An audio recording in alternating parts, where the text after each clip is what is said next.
Welcome to this course on engineering dynamics. We're already done the discussion of kinematics of a point mass, both in rectangular coordinate systems, the path coordinate systems, and polar coordinate systems. So, for our second term, we'll be discussing the kinetics. We're gonna move on to the kinetics of the point mass using force acceleration method, and then later the work energy method, and then the last would be the momentum impulse method. And then after that, we'll go into the kinematics of rigid bodies. That is, we are to take into account the rotational effects or the rotation of the rigid bodies. Okay, so for now, let's just discuss the kinetics of a point mass.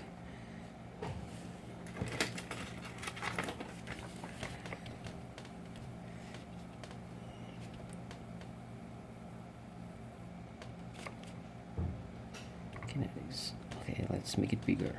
Kinetics of a point mass.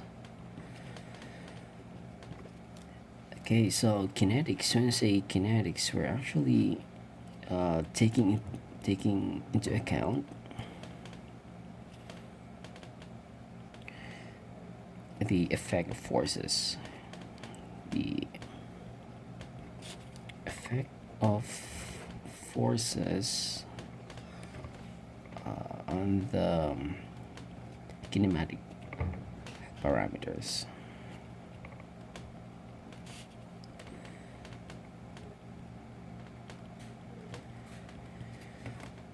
Okay, so let's take, for example, we have this object here, and then we have this object sitting on a plane, and then we have forces here. There's a lot of forces acting here. And then, let's just consider two forces for now. So there's a forces on the right, and then there's a force on the left. Just on one coordinate, let's say along the x axis only. Alright, so it simply means that because of the unbalanced forces here, we have a bigger force on the left compared to the force on the right. So the tendency of this object is to move on this direction. So let's say direction of motion, not that one, of motion. Okay, so most likely let's take this as a the initial point. So it will move up to some point over here. Okay, so initial point, let's say point 1, and then we have this point 2. So the effect of force on these kinematic parameters, when we say kinematic parameters, that's the velocity, acceleration, what else? Acceleration. What else? Position or displacement.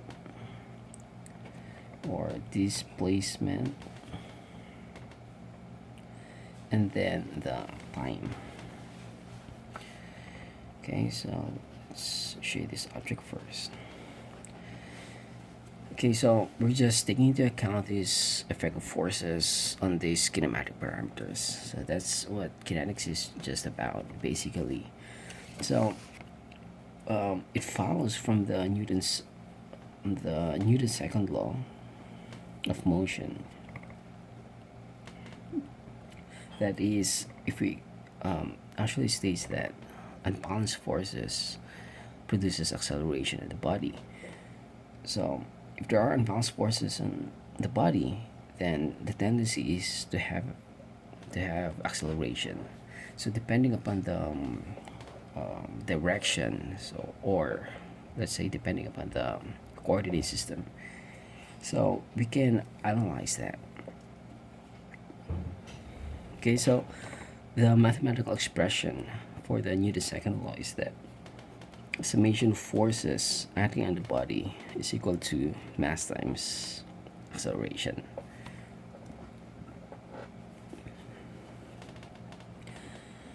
Okay, so for example, we are to take into account the effect of friction force. Okay, so for example, we have friction forces here. Then let's just put this as a force. Oops, sorry. Force one. Oops. Force.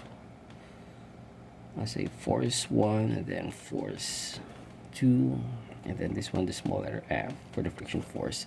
Then basically, if we try to write it here, we just F1, assuming that, let's say, to the right is positive, so F1 minus F2 minus F is equal to m along this direction, the x.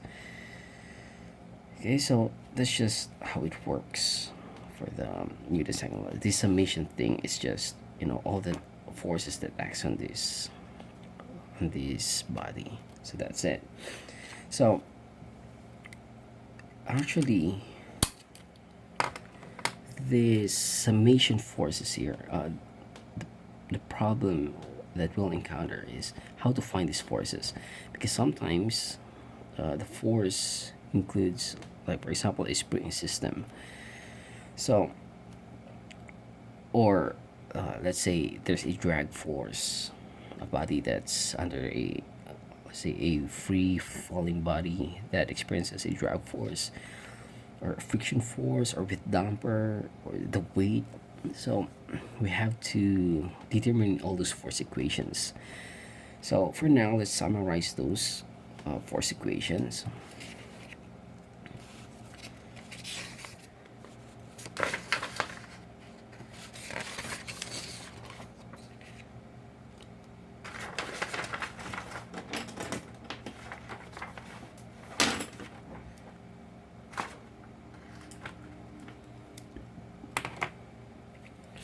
Okay, so force equations that we'll be needing is actually written in our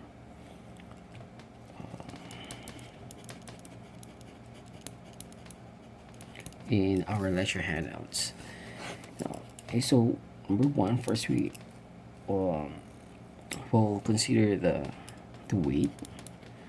So if the problem is, for example, the problem is what's given is the mass instead of a weight, then we can actually solve the weight for that.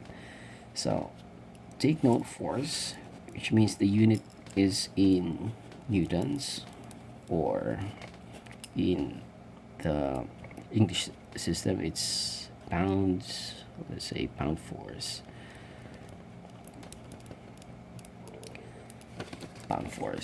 Okay, so the weight, how to determine that is, we have this equation, weight is equal to mg, and then it's always pointing downwards. So for example, we have this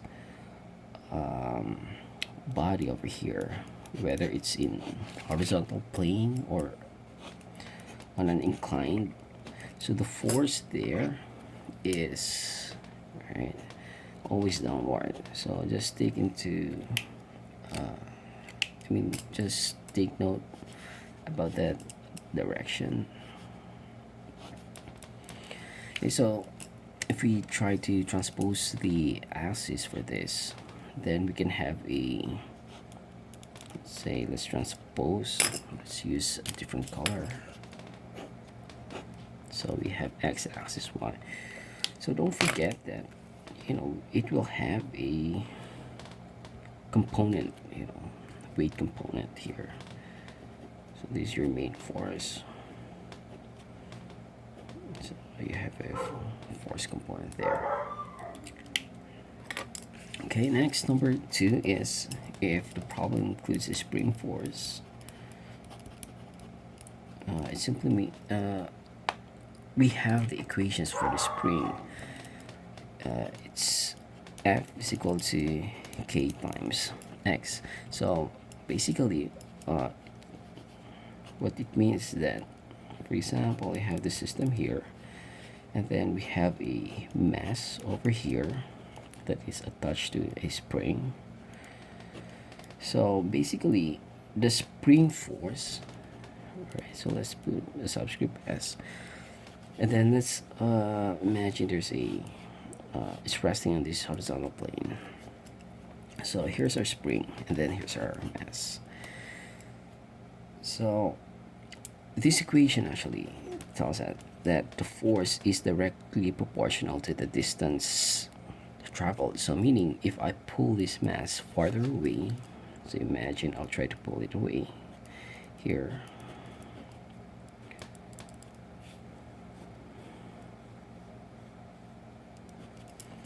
Or much farther away, it means that the spring force is greater, right? So if I try to pull this away, then there's a force here that is directly proportional to the distance traveled. So what is the distance traveled?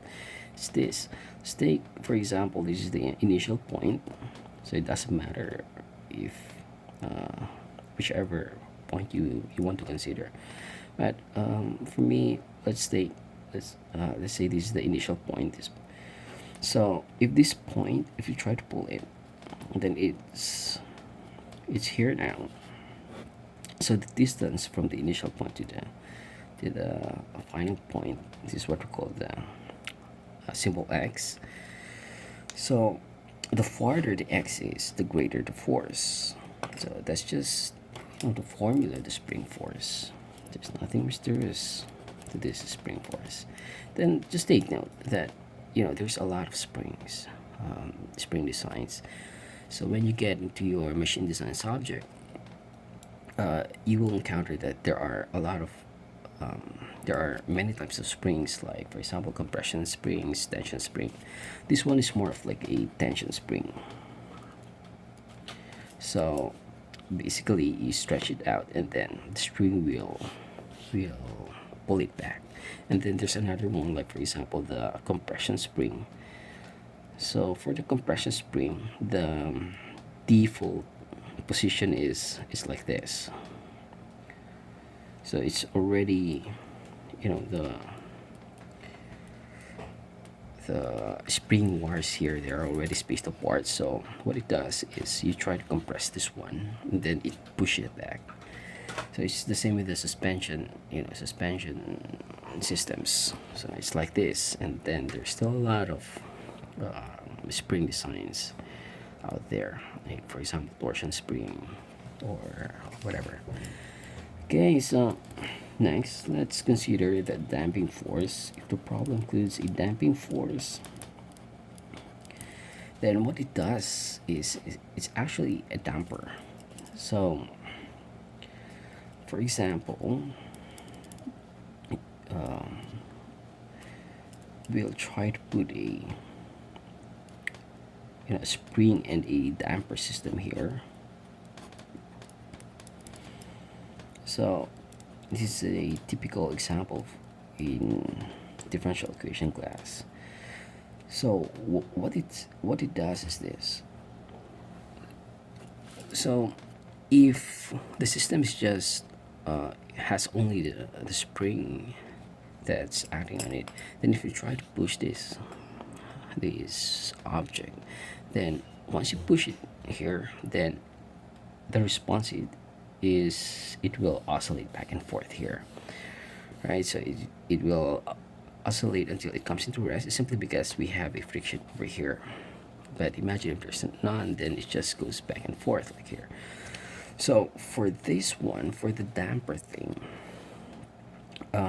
it retards this response, this spring force response. So instead of it goes like faster like this, it will just do like this. This one, I don't know how to illustrate this one, but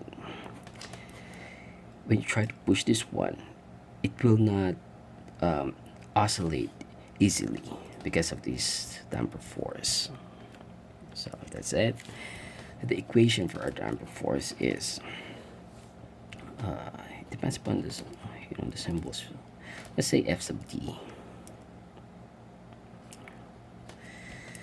All right, so some damping constant times the dx over dt. So it's the speed. It's directly proportional to the speed. Okay, for this one, it's just directly proportional to the distance traveled. So this is what we call as a spring constant, by the way. And then this is the distance traveled.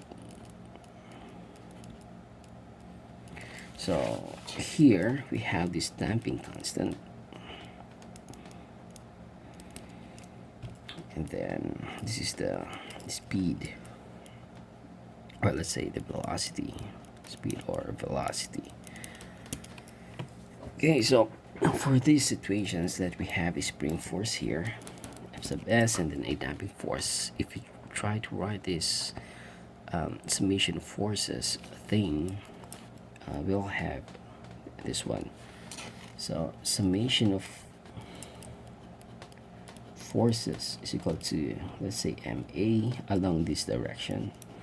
So assuming we have this direction here, so the forces that's present here is the spring force, Fs, then plus Fd.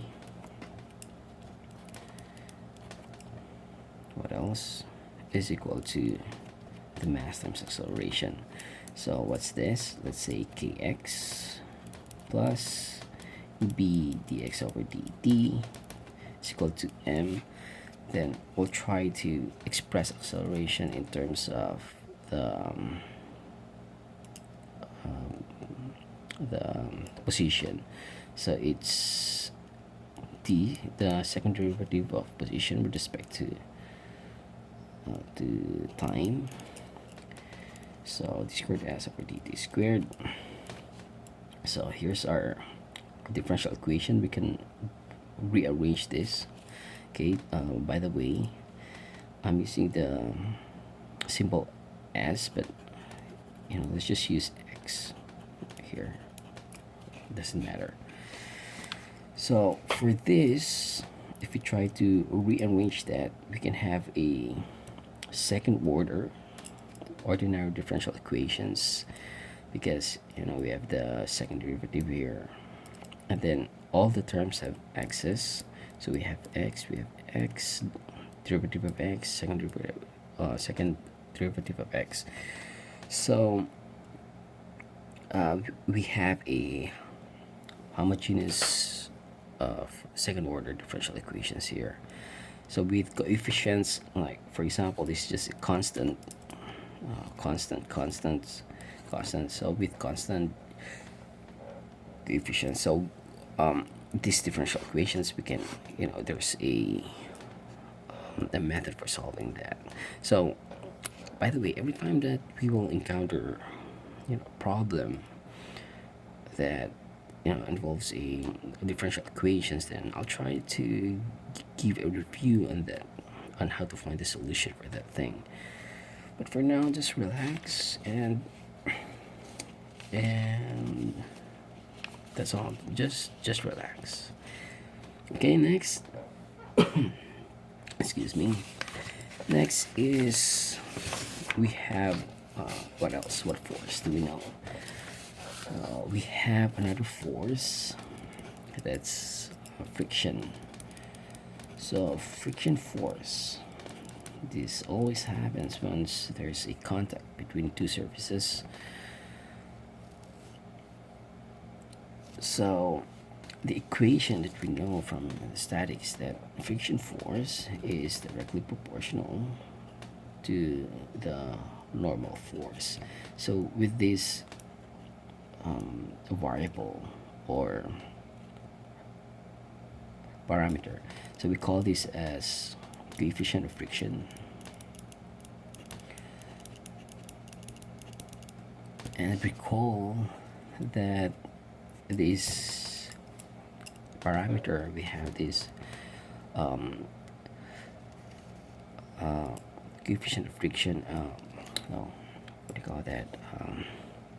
coefficient of static friction, and then another one is coefficient of, what's this, K, dynamic. I think that's static and dynamic frictions. Good. So this one, the friction, recall the graph like this. We have a friction force. No, this is not a friction force. I think this is the applied force, or yeah, just say force. You have this. So, for example, you try to push this object. Okay, so you try to push this object here. Now, let's imagine that your force starts from 0. So, when your force starts from 0, it's actually the graph is here. And then you try to increase this force, it will not move yet. It doesn't move yet unless it overcomes this static coefficient. So once it overcomes, this is what you call as the F max. And then once it overcomes this F max, then it will start to move. So from this point, from this point to here, so the condition is it's not yet moving. So we have this static condition here, and then once it reaches this point, we have this impending motion. When I say impending motion, it's about to move, and then once it moves, then we have this dynamic conditions in motion. Right. So the point is, you just have to check the F max, so that we can know if what values is the static values or this one. Right, so that's the friction force, and take note the friction force is always opposite to this direction of motion. So that's the friction force, and that's this, and then this N value is the normal force. So the normal force is always take note, the normal force is always perpendicular to the I think to the plane, to this surface. So if we have an incline, so if we try to write the free body diagram here, we have this force here, and then let's say the tendency of motion is going upward. So we have this friction force over here. It's parallel to this direction, parallel but opposite, because it retards the motion. Then we have this normal force. So the normal force is always perpendicular to the surface. The weight is always downward. Okay, and lastly, we have like drag force. Okay, so the drag force is, basically something like a friction force, except that it is used mostly, like for example, air drags or fluid drags. So when the object is, for example, a free falling object like this.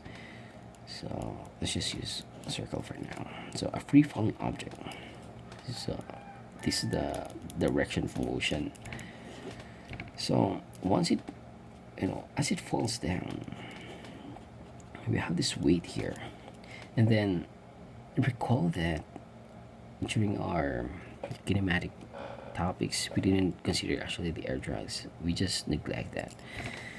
But for now, what will happen if we will consider the air drags? So here, if this is the motion, the drag should be opposite to this motion. We have a drag force here. That's, say like this. So let's use the symbol D, and then this is the weight. So if we try to write this differential equation, then we'll have summation forces along this direction. Let's say f sub y equal to m times a sub acceleration along this direction. So we have this.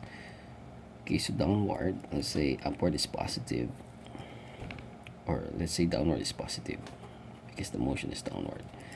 So we have weight minus drag is equal to m. Then we can express this a sub y in terms of, for example, dv over dt, or in terms of position ds over dt squared, or another relation that we got is that a is equal to v dv all over ds. So we have derived this equation, and you can also express this acceleration in terms of this one. So what if the motion is upward? If the motion is upward, the weight still points downward, but the drag force is the motion. The drag force will be downward. Okay, so take note of that. Because it's upward, then it's resisting. And since it's a resistance, then it points downward. Okay, so the equation for this drag force depends upon what the problem states. Usually, the drag force is some constant, like for example, let's use the symbol c, and then proportional to the velocity. So as the velocity increases, the drag force increases. For some problems, it's not just linear.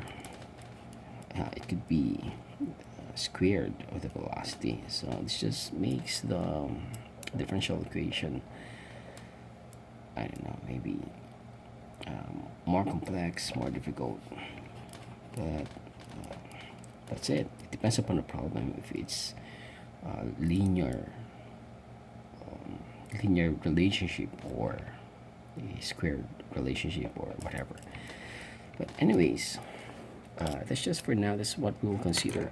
So there may be some other forces, but the point here is that we shall know the force equations in order to apply that to our Newton's second law.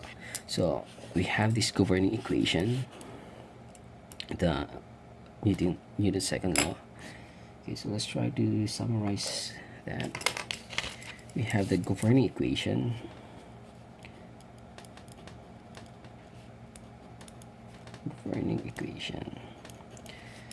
This is the summation forces equal to ma. And then we have also the force equations.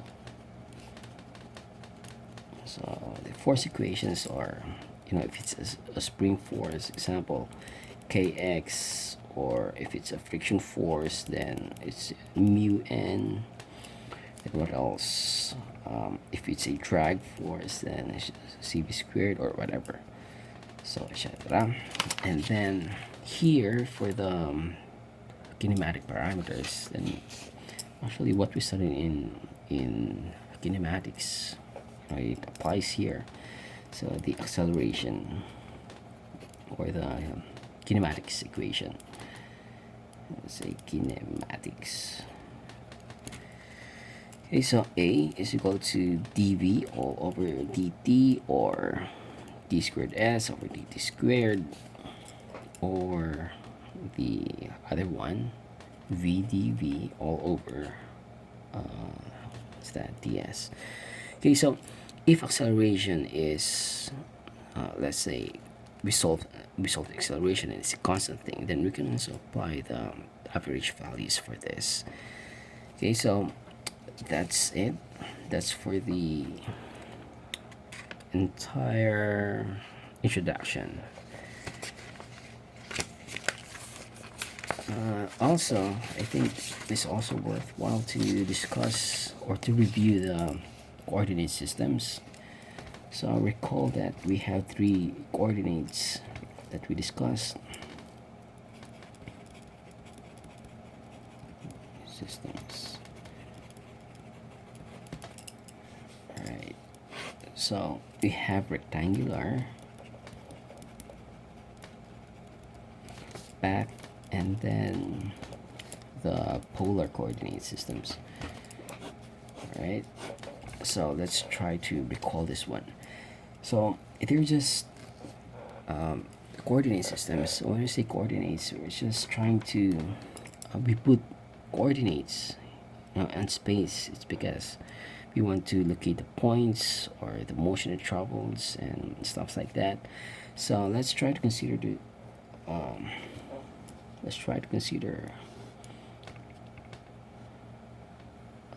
path here, curved path, and then there's an object moving along this path. So let's just try to replicate this here, exactly the same. Of course I can draw that the same, but what I'm trying to say is they're just the same. But I mean, what I'm trying to say is we will try to compare the different systems here. Okay, so seems okay for now, I think. So now let's discuss the rectangular coordinate systems. So here we're trying to locate the points here, or the parameters, other parameters in terms of x and y. Right, so how? So here's our, let's say here's our reference point, or what we call as the origin, and then it is x and y. So the forces here, or let's say the velocity here, you're actually also expressing it in terms of x and y. Alright, so here for the path coordinates, we try to coordinate them in terms of the normal and then the tangential component. So the normal component is actually, we have a reference point that's not fixed, so it depends upon the curvature of the path. So for here, let's say this is the center of this curvature at that point, and then here there's another curvature here, so another reference point. So how do we coordinate that? Is this, so from this point pointing toward that center, so that's what we call the normal one, and then this one is the tangential. Okay, so take note that if the object is here, then we will have a different I think different reference point. So the normal is here, and then this one is the tangential. Okay, so unlike this rectangular coordinate system, is that we have a fixed reference point here. So that's it. And then for the polar, we have a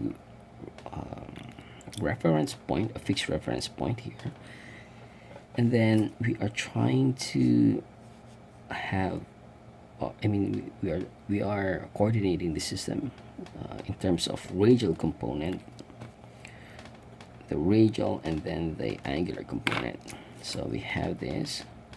So radial, something like the radius, or the motion that goes or that passes the center. So that's radial. And then from that point we have a 90 degrees here. So we have a radial component, let's say r, and then this one is the normal component. Normal component, not the normal component, the angular component. Alright, so here we have x and y, here we have normal and tangential, then this one is we have radial and angular. So of course the force here should be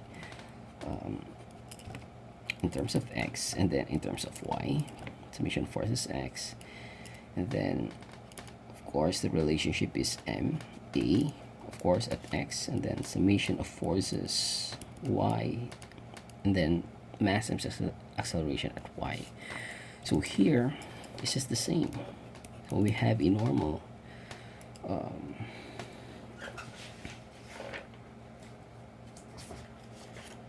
we have a normal component of the force here. So mass times acceleration in the normal direction. And then for the tangential, we also have mass times acceleration in the tangential direction. So recall that this one, the formula or the equation for this normal acceleration is that, recall that it's v squared all over rho. So it's the velocity squared divided by the radius of curvature.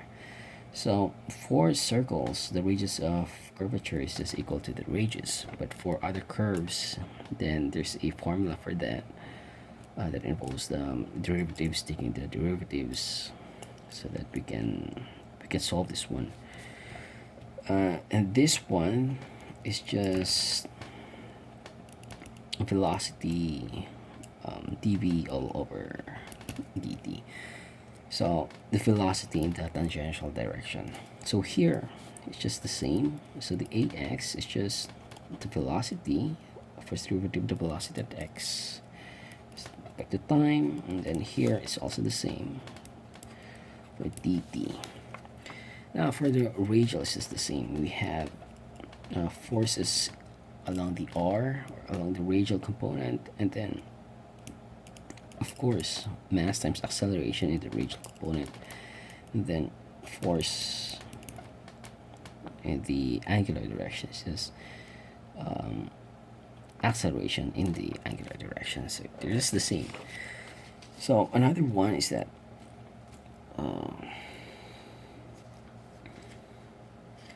we can also express, forces